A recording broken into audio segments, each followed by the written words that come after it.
After dinner, Charles reveals the real reason for the gathering. He announces that he and Dawn have enlisted in the Euthanasia program to help the country achieve its 20% population reduction goal.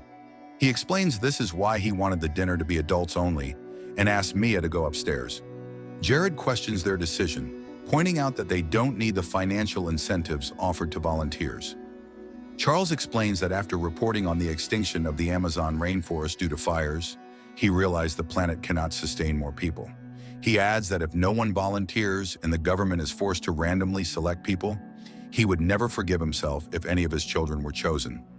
Jared, who has connections with the enlistment policy and the government, assures his parents that even if they are selected, he can take their place.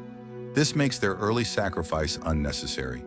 He explains that the policy only requires one family member to enlist, and the rest of the family will be spared while receiving a significant financial reward. Dawn counters by saying that, given the York family's fame, their enlistment would inspire other families to volunteer and preserve the York family legacy. The argument grows heated, and Dawn leaves for the kitchen while the rest of the family continues to disagree. Later, the family gathers in the living room to discuss the enlistment policy. Charles asks who will be chosen first if no one volunteers. Jared explains that illegal immigrants are at the top of the list, but their families will be compensated and they will be fast-tracked to citizenship. Charles expresses his outrage, calling it racist. He mentions how hatred towards Asian countries has grown, as they are often blamed for the current global crisis. He firmly states that he doesn't want their country to follow this path.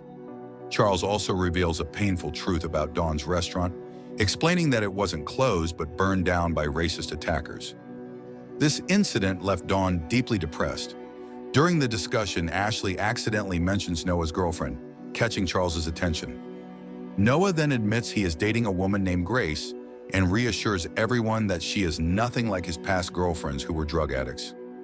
Noah has a troubled history. He once struggled with drug addiction and caused a tragic accident that resulted in his girlfriend's death and left him injured.